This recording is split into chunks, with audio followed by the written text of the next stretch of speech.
In this video, I'm going to show you exactly how you can get results just like this for your clothing brand. I'm Tyler Nelbach, the founder of SEO Align. I've helped dozens of clothing brands improve their organic traffic and revenue, including several multi-million-dollar brands. I'll be walking you through the exact SEO process I use to help my clients rank #1 for their biggest keywords and absolutely explode their organic traffic and revenue. So please like this video to show me you're excited, and let's dive in. Okay, so the example website I'm going to be using for this step-by-step video is earonsnow.com. They sell a bunch of different outdoor clothing, ski jackets, vests, all sorts of stuff like that. So the first step is going to be building a keyword database. So what I'm going to do is I'm going to come over to SEMrush and I'm going to put in their domain and I'm going to plug that into the domain overview. And the first thing we want to do is we want to pull a list of all of their existing keywords. So this is all of the keywords that they're already ranking for. So I'm just going to click on this traffic number here, and this is going to open up all of their keywords. Okay, now if I scroll down, I'm going to see a list of all of their existing keywords that they're already showing up somewhere for. And so right now we have 1,500 keywords, which is a good solid list of keywords. And what we'll do is we'll just export this entire list. Okay, so now what I did was I just copied the columns and pasted them into this keyword database template that I set up here. So we have a column for the keyword. So this is the actual keyword. This is a position in Google that this website is currently ranking for. This column is monthly search volume. So it's about how many times this keyword is searched per month. Keyword difficulty is how difficult it is to rank for that keyword on a scale from 0 to 100. 0 means that the keyword is very easy to rank for, and 100 means it's almost impossible to rank for. And then CPC is cost per click. So it's the amount that they're paying per click in Google. So, and then the last column here is the URL that's actually ranking for that keyword. So now that we have all of our existing keywords put in here, to complete the keyword database, what we'll want to do is we want to actually pull in keywords that our competitors are ranking for that we are not. So what we're going to do then is we're going to come back over to SEMrush. And what you can do is I'll open up the keyword gap. And if you already know your biggest competitors, feel free to plug them in right here and make sure that your URL is right at the top here. If you're unsure of your ranking competitors in Google, what you can do is you can come back over to this domain overview. And if you scroll down on this screen, what you'll see is main organic competitors. And this is really helpful because it's showing you all of your competitors that are ranking for similar keywords. So for this example, I'm just going to plug in some of these competitors just because I'm not familiar with this brand. So I'm just going to copy these URLs and I'm going to plug them into the keyword gap.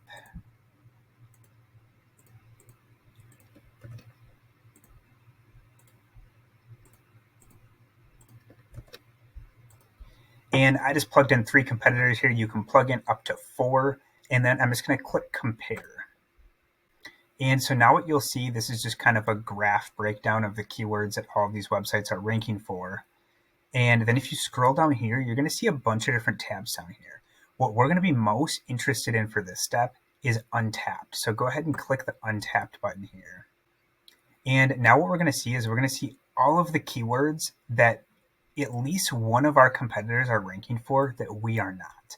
And this is a lot of keywords here, 8,500 keywords. So what we can do to kind of trim this list down, make it a little bit more manageable to review, is we can take a couple filters here and just kind of filter this list down so that we have a smaller list of more relevant keywords.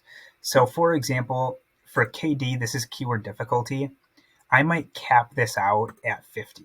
Saying we don't want any keywords above a keyword difficulty of 50. And that only dropped us down to 8,400. So that didn't filter too much. Maybe let's get a little bit further down here. Let's say 30. Okay, so now we're at 7,500 keywords. And so these are all keywords that are a keyword difficulty of 30 or lower. So that means these are going to be keywords that are fairly easy to rank for, which are going to be keywords that are really good for us to go after. So now maybe I want to filter keywords that get searched at least 250 times per month. and that filtered us down all the way to 1,100 keywords. So this is a pretty solid list. 1,000 keywords isn't a ton, and it should be pretty manageable for us to go through. So what we can do then is we can just go ahead and export this entire list.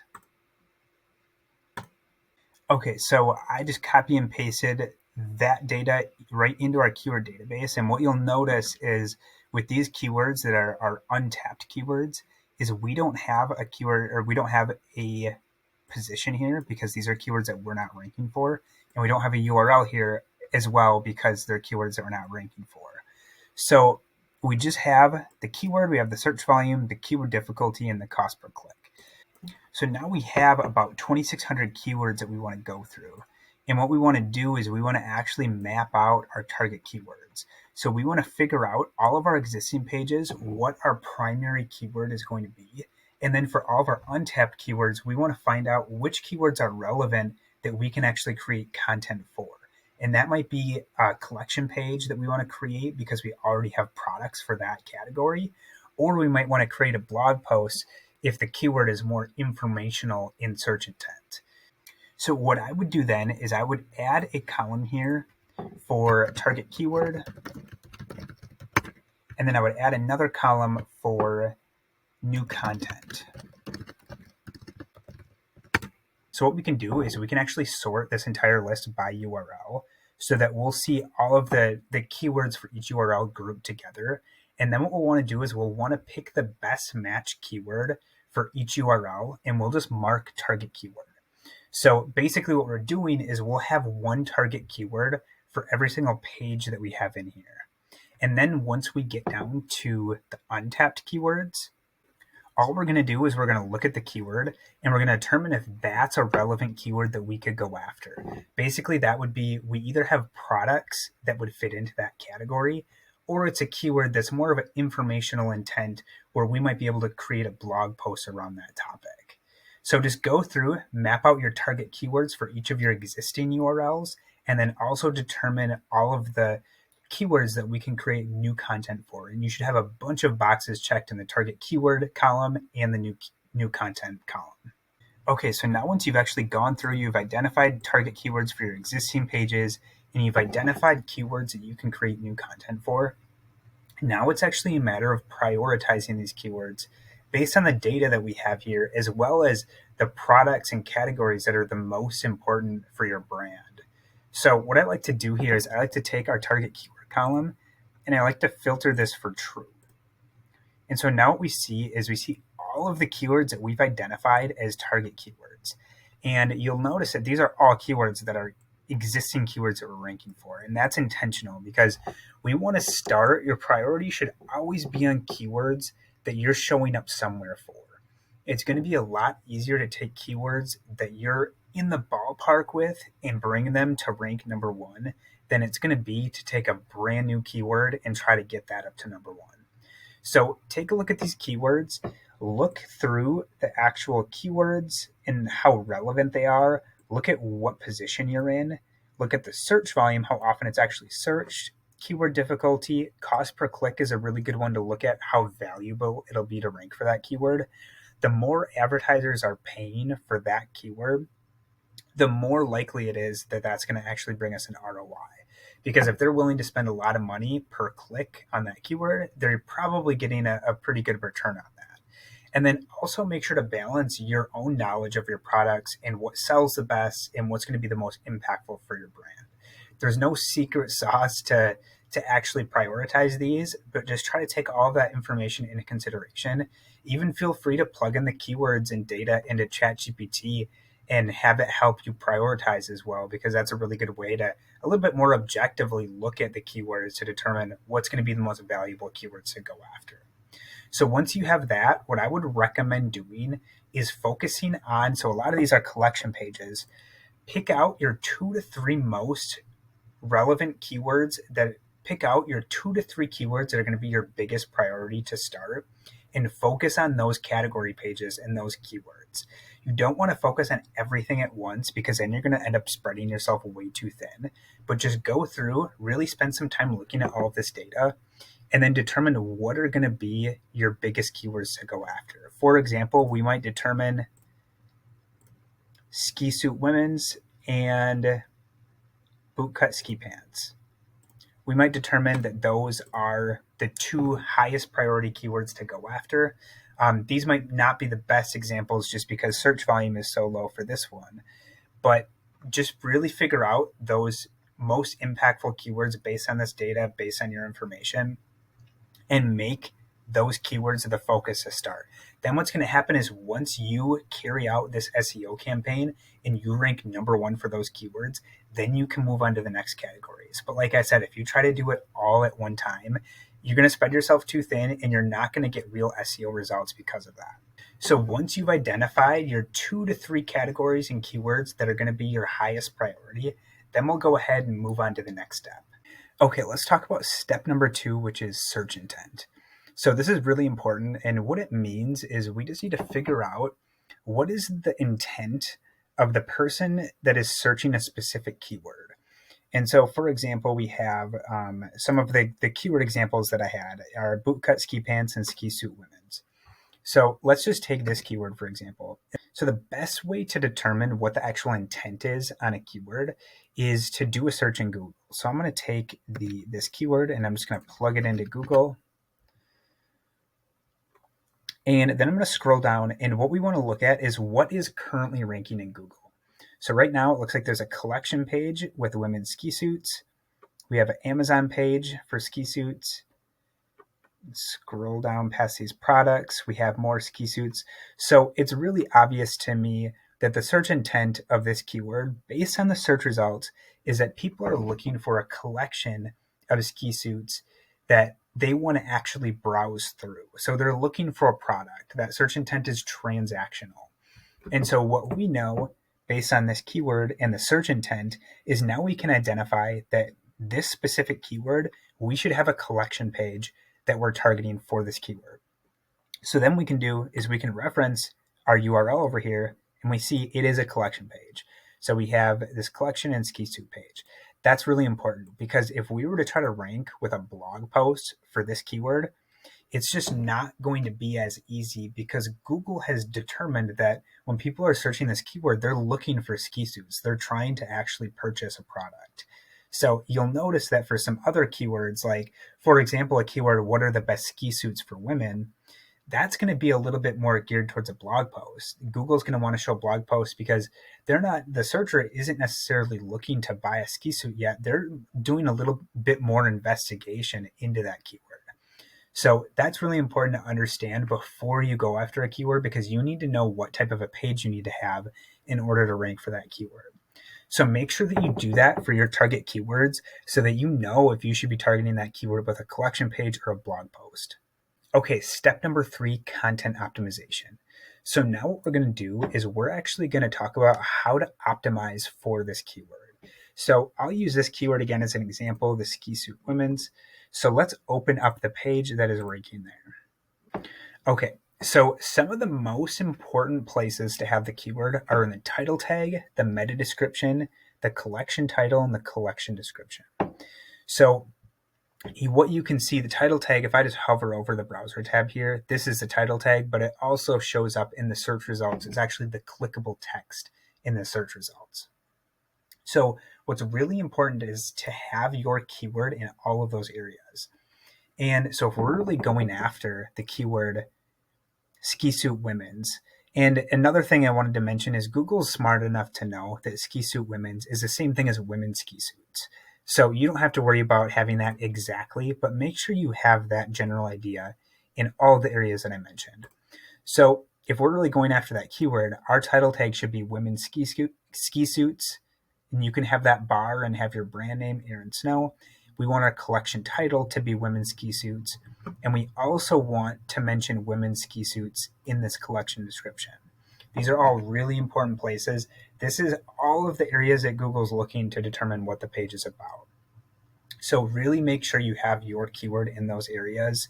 And I really like the way this brand has their collection description too. You don't want this to take up too much space because if this knocks the products all the way down and you only see text, that's creating a bad user experience and it's going to hurt your conversion rate.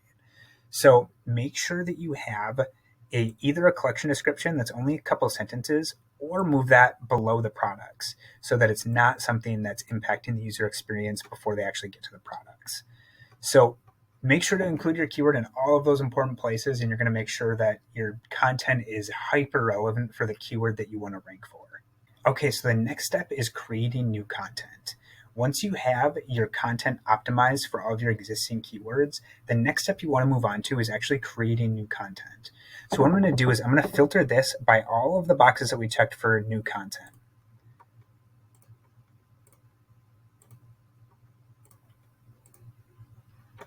So these are all keywords that we've determined in one of the previous steps that we want to create new content for. So what we can do is we want to follow the same methods that we use for existing keywords. We want to look at these keywords and we want to determine what is the search intent for these keywords. So go through just like the last section and do a search in Google for these keywords and determine what are people looking for when they search for this keyword. Are they looking for information like a blog post, or are they looking to actually buy a product? And then what you want to do is create your page accordingly. So if you remember, this is new content that we're creating, so we don't have an existing page right now targeting that keyword. So what we can do is we can determine based on the search intent, do we want to create a collection page or do we want to create a blog post for this keyword? Collection pages are going to be absolute gold for SEO because one, they're going to convert really, really well. And you're actually ranking then for keywords that have a buying intent with collection pages. So that's going to be much better. But if you have a lot of informational keywords that would be good to cover with your blog content, I would just definitely make sure to take advantage of that and write blog content about it. With AI becoming as big as it is right now, you definitely want to avoid creating content around questions that are yes, no answers because AI is going to handle that easily. They're just going to, when a search is done and it's a yes, no question, that's going to be right in the AI results.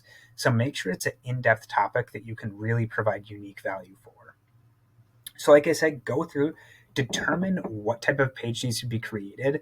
And then all you need to do, if it's a collection page, set up a collection page and make sure the right products are included in there.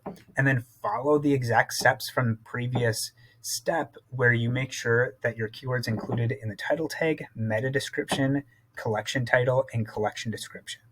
If you're going to create new blog content for keywords, it's a little bit different, but basically what you want to do is you just want to look at the search results, look at what's currently ranking, do something similar to those, but take a unique angle. Don't copy their content or even their structure, because what you want to do is you want to provide new, unique value with your content.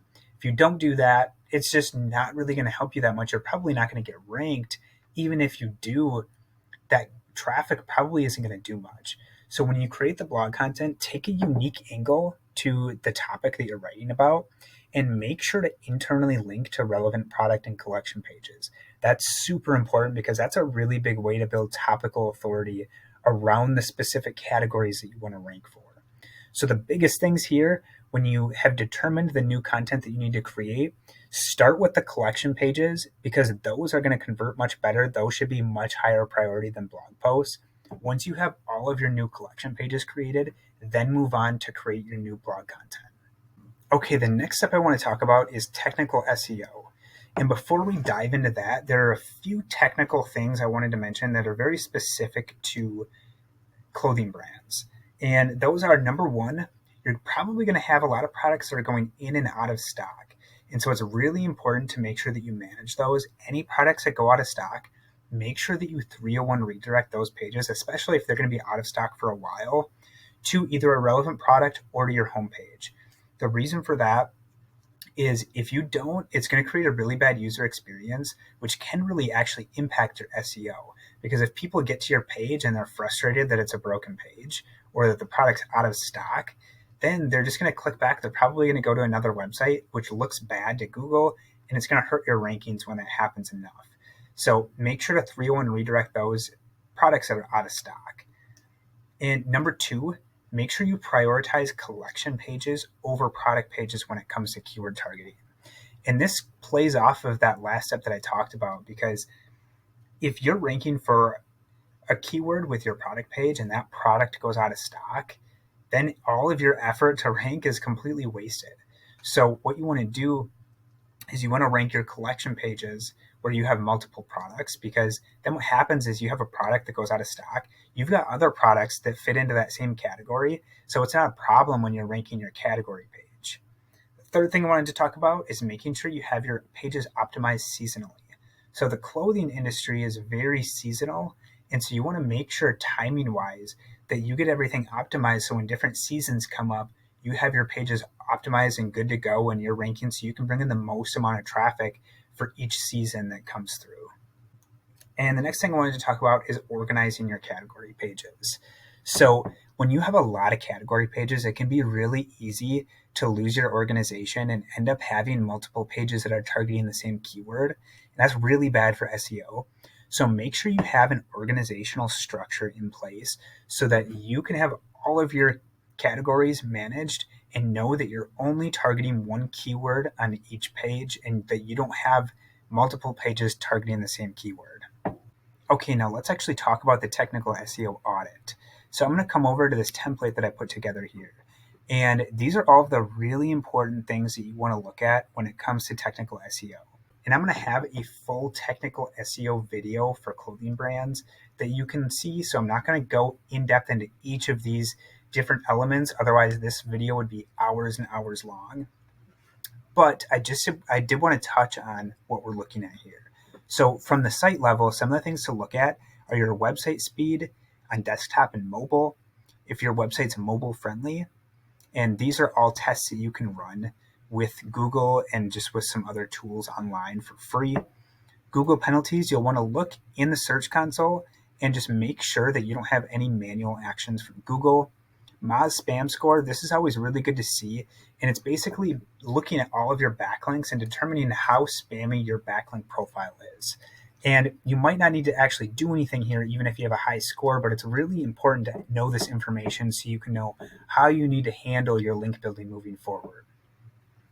Make sure that all of the versions of your website either link to the www or non-www. They all should be redirected to one version of your site. Make sure that your website is indexable. So make sure it's actually able to show up in the search results. The next one is making sure that your canonicalization is set up correctly. So this is where you have multiple pages on a specific category page. So for example, if you have 3 different pages of products on a category, you want to make sure that the second and third pages are canonicalized to that first version, that first page, to basically indicate that that's the original version. If you don't do that, it's going to look to Google like you have duplicate content, like you have 3 category pages that are exactly the same. Some themes, Shopify does this really well, and sometimes it doesn't. So make sure that you have that set up correctly to make sure that Google doesn't look at your content as all being duplicate. URL structure, make sure that you don't have any crazy URLs. Ideally, you have your domain name / if you're on Shopify, it's going to be products / clear description of your product, or domain name / collections / clear description of your collection. So that's really important. Navigation. So this is, I'm kind of talking about the menu navigation here. And make sure that this is set up in a way that's really user-friendly and really easy to navigate. And ideally, you have your most important category pages right in the menu, because the category pages that you have in the menu, they're going to receive an SEO benefit just from being in that menu. So make sure you have all the important ones there. Make sure you don't have any duplicate product URLs. This can be created from collection pages. So just make sure that you don't have any of those. Page level analysis. Take a look at all of your 301 directs and make sure that they're correctly set up. Make sure that you have keyword targeting all set up really well on all of your collection pages.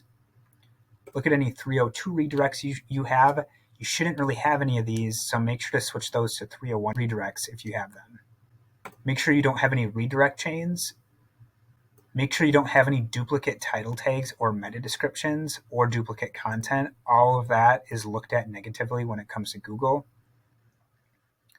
Make sure you don't have any 404 pages that have backlinks. Basically, when you get backlinks, those backlinks help your site authority. But if you have backlinks to 404 pages, they don't help you at all. So the method you want to take there is 301 redirect the 404 page to the most relevant product page, or you can 301 redirect it to your homepage. Make sure that you have your no index tag set up correctly. You want pages no index that you don't want to show up in Google, but you want to make sure your important pages aren't no indexed. Canonicalization, we talked about that one. And page depth is how many clicks it takes to get to a specific page. You don't want any of your important pages to be any more than 2 to 3 clicks deep. So if you have a collection page linked right from the menu, that's going to take 1 click to get to that. So if you're any more than 2 to 3 clicks away from your homepage, that's going to be a problem. So make sure to take a look at that and make sure that you don't have any pages more than that. Page experience. So this is something you can really easily pull with a Google test to see what does your page experience scores look like. So make sure that all of these different elements are optimized. Otherwise, you might receive a negative SEO impact. And then the last section here is the link analysis. So this is where you want to go through all of your backlinks and determine how your backlink profile looks. Is it relevant? Do you have authority backlinks? Do you have backlinks pointing to important pages? Do you have anchor text that looks natural? All of that stuff. Make sure to go through and actually make sure that your link profile looks good and it's something that you can really build on. Okay, and the last step I want to talk about is site authority. So authority is super important when it comes to SEO. Once you have your content relevant for the keywords that you want to rank for, pretty much all comes down to your authority. How many backlinks you have from really trusted, reputable, and relevant websites. So what you want to do here is you want to be trying to find ways that you can get links from the most relevant websites. And this is not easy to do, but I have a few methods that I want to show you that can make the process a lot easier. So I'm going to come over to this keyword gap where we have all of our competitors. And I'm just going to take this competitor and I'm going to open up the domain overview. And what I'm going to do is I'm going to plug in this competitor into the domain overview. And what we want to do here is we want to look through their backlink profile and see if there's any backlinks we can replicate. And the nice thing about this is we can do this for all of our competitors. So open up our backlinks here. And what I like to do is I like to filter this list by only showing us active backlinks. We only want to see follow backlinks. And we only want to see 1 link per domain. And what that's going to do is that's going to show us all of the linking referring domains that are follow backlinks. And what we can do then is we can export this list and just look through the domains that are linking to them and try to figure out if there's a way you can recreate that link. And for example, like some of these links they may have gotten by doing a guest post on one of the websites. And that's a really good way to kind of look through, find what websites would be really good links and just try to recreate those. So like I said, export this list. There's going to be a lot of links in here that are just weird garbage links. Like this one, it's like, that doesn't seem like a real website by any means. So really filter this list, delete all of the ones that are irrelevant, and it'll leave you with a list of links, a list of websites that you can actually go after and try to get a link from. So what you can do is find their contact information and reach out to them. Try to build a relationship with that website or go straight for a pitch and just see if they'll accept a guest post. Definitely don't mention the word guest post if you're going that route, because that's a pitch that websites get way too often. Just ask if there's any way you can contribute, show some of your previous content, even suggest a topic that they haven't covered yet that might be a good topic to cover. And then what you can do is within that guest post, link back to your own website. Super effective way to build links. I've built a lot of really amazing links this way. And the second method I want to talk about is using platforms like Quoted. So this is a really cool platform because what you can do is you can get connected with journalists who are actually looking for expert quotes. And so what happens is journalists from really good publications will post a request that they're looking for a specific article that they're writing. And then you as expert, you can actually submit your quote to have them potentially use that for their article. This is an amazing way to build backlinks because you can sit on here and monitor this and just send in as many pitches as you want to. And it's just a really effective way to get some really good links, because there's some amazing publications that have writers on these platforms that are just they're looking for quotes. They want the articles that they're writing um, to be high quality articles from real experts. So that's where you can come in and actually provide that quote. They'll include your quote and they'll link to you. So every single quote you send in is not going to be accepted, but there's not a ton of competition in the fashion space for some of the questions that they're looking for. So if you're consistent with this and you're constantly putting out quotes for these journalists to include in their articles, you're going to get some pretty sweet results. So definitely recommend signing up for Quoted and taking advantage of this, because I've gotten some big hitter links from my clients that have made a really big difference for their organic traffic and revenue. If you want to grow your organic traffic and revenue for your clothing brand, then make sure to implement everything I mentioned in this video, or skip the learning curve and have me help you instead. Just head over to SEOalign.com and schedule a call to see if we'd be a good fit to work together. If you got value out of this, please like this video and subscribe for more clothing SEO videos just like this one. Thank you so much for watching, and I'll see you in the next one.